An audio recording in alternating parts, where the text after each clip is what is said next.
आप सबका यहाँ बहुत बहुत स्वागत। आप दूर दूर से आए, इतना प्यार दिया, इतनी शक्ति आपने हमें दी, इसके लिए दिल से आप सबका धन्यवाद करना चाहता हूं।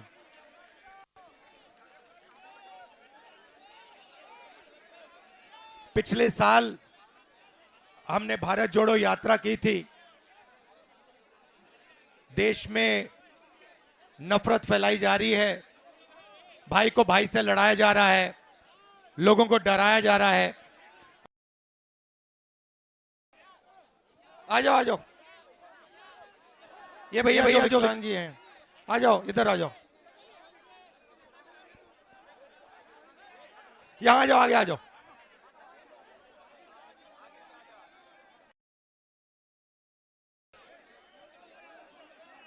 कैसे हुआ? ऊपर आ जाओ, बैठ जाओ, यहां बैठ जाओ।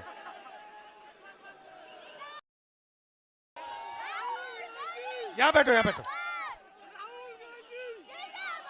बैठो यहां। कैसे लगा आपको ये? नहीं, हाथ में कैसे चोट लगी? कैसे कैसे?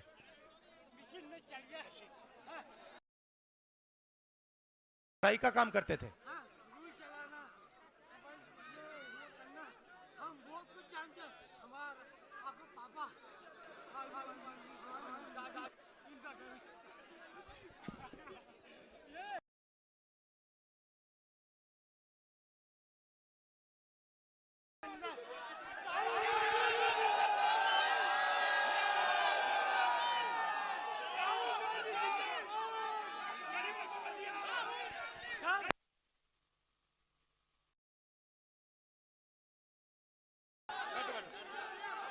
बैठो बैठो।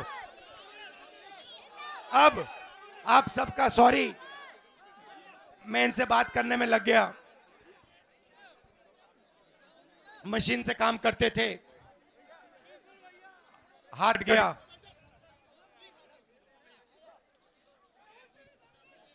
काफी कष्ट हुआ होगा आपको। तो ऐसे हिंदुस्तान में लाखों लोग हैं। आपकी सरकार ने मदद की? किसी ने आपकी मदद की? किसी ने नहीं किया आपकी मदद। तो भारत जोड़ो का मतलब नफरत मिटाओ, नफरत के बाजार में मोहब्बत की दुकान खोलो। और ये काफी आसान होता है, इतना मुश्किल नहीं होता। जैसे कभी कभी होता क्या है, जैसे मैं यात्रा में चल रहा होता हूं तो बीजेपी का कोई, जैसे आज बीजेपी के 3-4 झंडे लिए खड़े थे तो चिल्ला रहे थे वो। मैं गाड़ी से उतरा, मैंने जाके हाथ में लाया, मैंने उनसे कहा भैया कैसे हो, और वो चिल्लाना बंद कर गए, फिर मुस्कुराना बंद शुरू कर दिया, और फिर जब मैं जा रहा था मुझे ऐसे कर रहे थे। तो आसान होता है, इतना मुश्किल नहीं होता। और ये क्या होता है, जब कोई जीवन को नहीं, सुनो, जैसे ये है भैया, आपका नाम क्या है? हाँ, ये गोकुल जी हैं, ठीक है? हाँ, गोकुल जी हैं ये। अब देखो, इनका हाथ चला गया, अब इनको तो गुस्सा होना चाहिए, मेरा हाथ चला गया, मगर देखो ये मुस्कुरा रहे हैं, ये खुश है। देखो ये इसका खड़े चेहरा देखो, खुश है ये। तो मेरा कहना है, जो अपने जीवन का सामना नहीं कर सकता, जो डर जाता है, वो ही उसी के अंदर नफरत पैदा होती है। वो दूसरों को देखता है, गुस्सा होता है, मगर जो जीवन का सामना कर सकता है, जो डरता नहीं है, उसके दिल में नफरत, गुस्सा आ ही नहीं सकता, क्योंकि वह जानता है चाहे कुछ भी हो जाए, मैं अंत में जो मुझे करना है मैं कर सकता हूं, मेरे अंदर क्षमता है, मेरे अंदर काबिलियत है, तो उसको डर ही नहीं लगता। तो यात्रा हमने की, कन्याकुमारी से कश्मीर।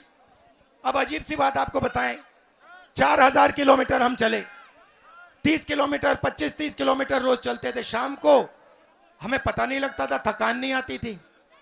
और हर रोज मैं अपने आप से पूछता था ये हो क्या रहा है, 30 किलोमीटर चल लिया, जितनी शक्ति सुबह थी उतनी शक्ति शाम को है।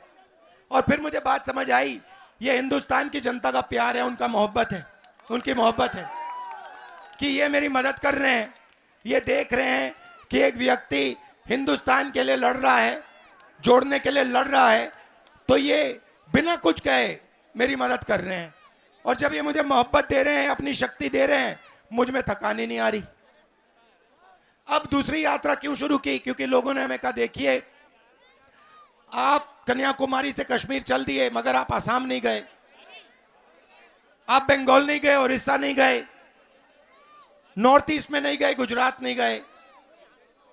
तो ये यात्रा जो है इसको इन प्रदेशों में भी जाना चाहिए, इसलिए हमने दूसरी यात्रा शुरू की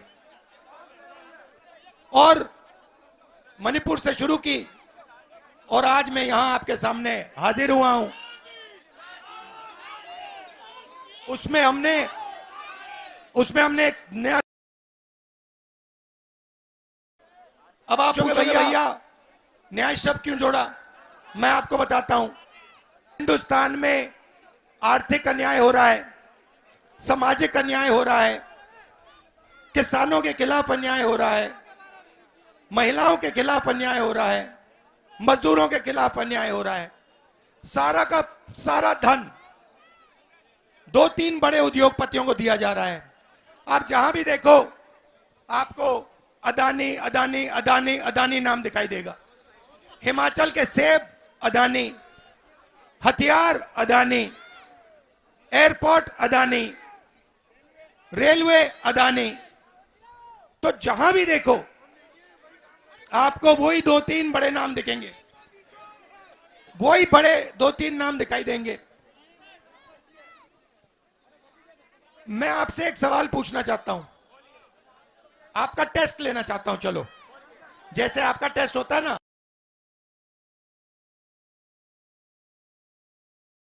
पिछड़े वर्ग के कितने लोग हैं?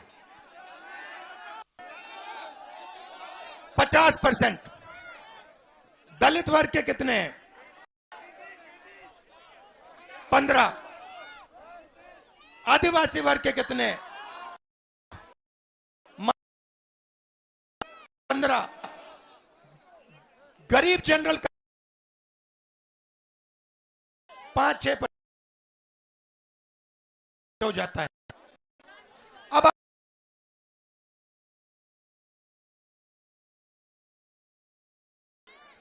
हिंदुस्तान के 200 सबसे बड़े पति निकालोगे, आपको उसमें ना एक पिछड़ा मिलेगा, ना एक दलित मिलेगा, ना एक आदिवासी मिलेगा, ना एक गरीब जनरल कास्ट का मिलेगा। सबसे बड़े ब्यूरोक्रेट्स की लिस्ट निकालो, 90 हैं जो हिंदुस्तान को चलाते हैं, दिल्ली में काम करते हैं, हिंदुस्तान के बजट को बांटते हैं। वो लिस्ट निकालो।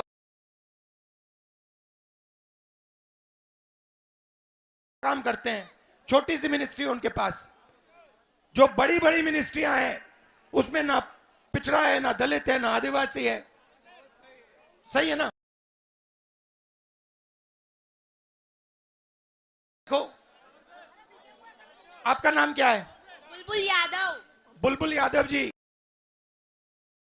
अब ये जो आपको मीडिया में बड़े बड़े पत्रकार दिखते हैं, जो मीडिया के मालिक दिखते हैं आपको, आप टीवी चालू करेंगे, उसमें से आप एक यादव ढूंढ के निकाल दो। अगर आपको एक यादव मिल जाए, एक यादव मिल जाए, मुझे बता देना। ढूंढ लो, नहीं मिलेगा। एक यादव ढूंढो, नहीं मिलेगा। आपको पिछड़े वर्ग के लोग, दलित लोग, आदिवासी लोग ना मीडिया में मिलेंगे, ना ब्यूरोक्रेसी में मिलेंगे, ना बड़े बड़े उद्योगपतियों के लिस्ट में मिलेंगे। आप कहां मिलेंगे? मैं बताता हूं आपको। कॉन्ट्रैक्ट लेबर की लिस्ट निकालो, वहां आपको मिलेंगे। अब इसने मुझे बताया,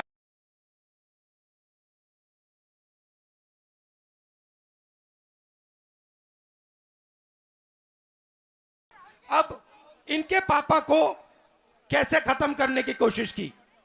पहले जीएसटी लागू की, नोटबंदी लागू की, और इनका जो पापा का जो कैश फ्लो होता है रोक दिया। क्यों? जहां इस बिटिया का पापा की दुकान है, अदानी फ्रेश, अंबानी फ्रेश खुल जाए, या किसी बड़े उद्योग की दुकान खुल जाए,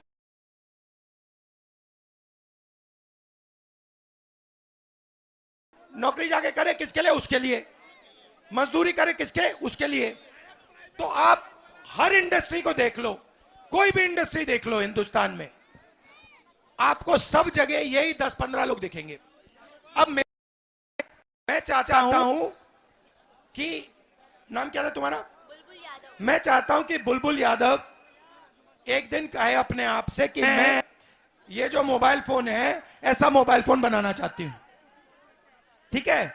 और फिर ये बैंक के पास जाए और बैंक से कहे मेरा नाम बुलबुल यादव है, आप मुझे लोन दो, मैं ये मोबाइल फोन का काम करना चाहती हूं। और बैंक उसे कहे हां बुलबुल, ये लो अपना पैसा, जाके अपना छोटा सा बिजनेस चालू करो। आज अगर बुलबुल यादव बैंक के अंदर जाए और उनसे कहे कि भैया मैं छोटा बिजनेस शुरू करना चाहता हूं, उन बैंक उससे कहेगा देखिए बुलबुल जी, आप घर जाइए, यहां पे हम सिर्फ अदानी अंबानी जैसे लोगों को बैंक लोन देते हैं।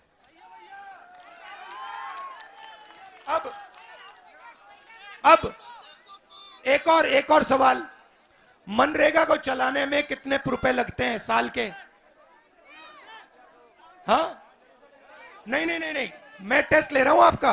आप भाई और बहनों, आपका पैसा है, ये जो पूरा खर्च हो रहा है मनरेगा में, डिफेंस में, इनकी शिक्षा में, स्वास्थ्य में, ये आपका है। अब मैं आपसे सवाल पूछ रहा हूं आपके पैसे के बारे में। मनरेगा में एक साल का पैसा कितना होता है? कितना? 65,000। ये किसका पैसा है? ये बुलबुल यादव और आप सबका पैसा है। तुम्हारा नाम क्या है? रिद्धिमा। पूरा नाम क्या है? रिद्धिमा सोलंकी। रिद्धिमा सोलंकी जी, आप भाषण देंगी आज? मुझे नहीं पता। अच्छा, कुछ तो कह दो। इनसे सवाल पूछो, इनसे सवाल पूछो, ठीक है? मैं बताता हूं। इनसे पूछो, नरेंद्र मोदी जी ने हिंदुस्तान के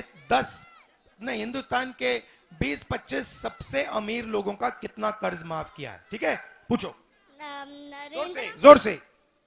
नरेंद्र मोदी ने, मेरे को याद नहीं है। अब मैं बताता हूं, फिर से याद कराते हैं। नरेंद्र मोदी जी ने, घबराना नहीं है, ये तुम्हारे लोग हैं, ये तुम्हारे भाई हैं, ये तुम्हारे लोग हैं। तुम घर में बैठी हो, ठीक है?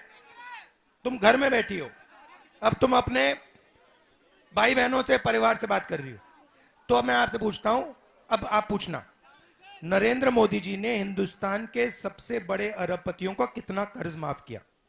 नरेंद्र मोदी ने पूरी दुनिया में कितने? नहीं। अच्छा, मैं बोलूंगा, नरेंद्र मोदी जी ने हिंदुस्तान के सबसे बड़े अरबपतियों का, हिंदुस्तानी सबसे अरबपतियों का कितना कर्जा माफ किया? कितना कर्जा माफ किया?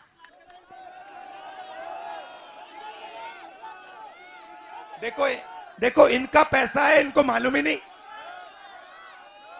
16 लाख करोड़ रुपया आपका पैसा, 20-25 लोगों का कर्जा माफ किया। अब मैं आपसे पूछता हूं, नहीं आप पूछोगी, अब आप पूछो, कितने साल मनरेगा का पैसा माफ किया?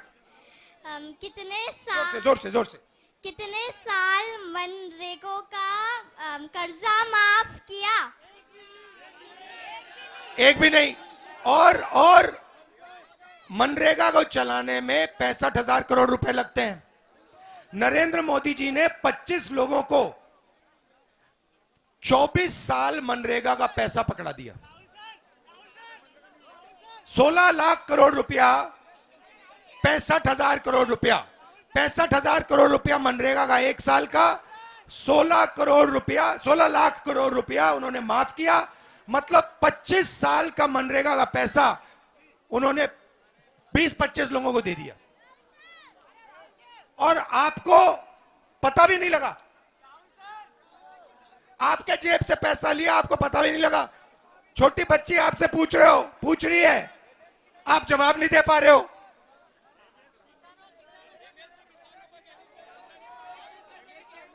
आ जाओ आ जाओ आ जाओ।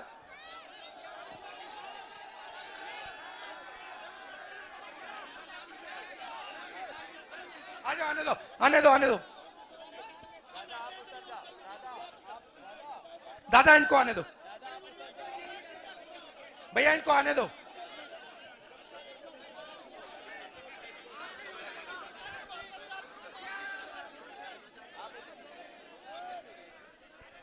हाँ जी बताइए, बैठिए, बोलो बोलो। किसानों के साथ छलावा किया। 2700 रुपए क्विंटल गेहूं का बोला, 2200 से 2000 हमारे किसानों का गेहूं बिक रहा है। और हम किसानों ने भी इस बार ठाना है कि अगर 2700 रुपए जो किसान नेता जीतू पटवारी जी ने वादा किया था, अगर वो हमें नहीं मिला है तो इस भाजपा सरकार का सुपड़ा साफ कर दिया जाएगा। तो देखिए, हम यहां सिर्फ, धन्यवाद, हम यहां, आपका नाम क्या है? अशोक जाट। नमस्कार, अच्छा लगा आपसे मिलकर। हाँ। तो मैं सिर्फ ये कह रहा हूं कि जो हिंदुस्तान में, ठहर जाओ, अब तुम्हारी बारी आएगी। जो हिंदुस्तान में अन्याय हो रहा है वो आपके साथ हो रहा है। मैं सिर्फ ये चाहता हूं कि अगर बड़े बड़े उद्योगपतियों का काम हो तो फिर गरीबों का भी होना चाहिए, छोटे व्यापारियों का भी होना चाहिए, सबका होना चाहिए। अगर नरेंद्र मोदी अरबपतियों का कर्जा माफ करते हैं तो उन्होंने किसानों का कर्जा माफ करना चाहिए। बस यही कह रहा हूं मैं। आप सब आए, दिल से आपका धन्यवाद करता हूं, बहुत बहुत धन्यवाद। नमस्कार, जय हिंद। आपका भी धन्यवाद, आपने बहुत अच्छा सवाल पूछा और आपका भी धन्यवाद, थैंक यू। जय महाकाल। न्याय का हक मिलने तक।